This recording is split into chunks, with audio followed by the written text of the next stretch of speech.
my role here this week is, along with my colleagues Neil and Christine, to keep conference business moving, so that we can get through as much of the business as possible and make decisions on issues that are really affecting members. It's our job not to make the decisions or to tell conference what decisions to make, but it's our job to make sure that conference gets the opportunity to debate as much as possible, that everybody's views are shared as effectively as possible, and that we can make decisions and reach conclusions on as much of the business as we can. That's what I'm here for.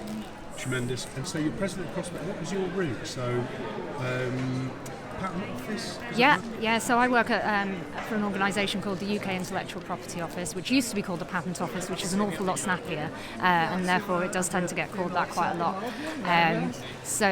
My job is as a patent examiner.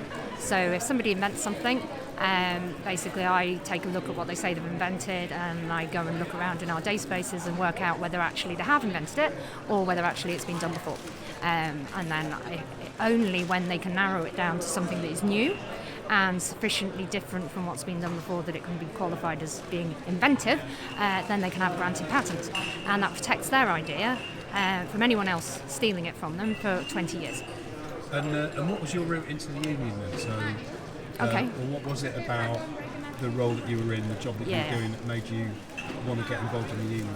Okay, so I've been a member for a while, and I'd got involved in my branch just sort of as a rep, and then eventually as branch chair because the other branch chair left. I think that's how a lot of us get where we are.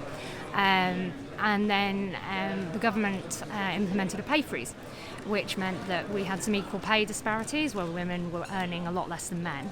But until the pay freeze, the gap was closing and women were moving towards their male counterparts.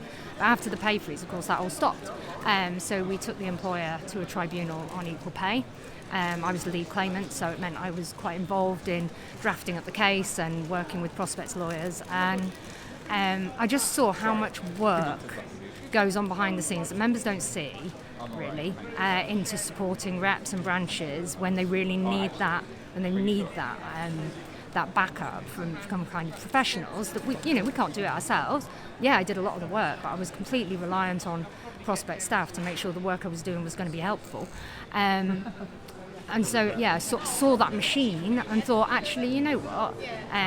The purpose of the NEC is to make sure that this machine is available for other members in the future. And so that's why I stood for the NEC in the first place back in 2014. And it's why I'm still here, really.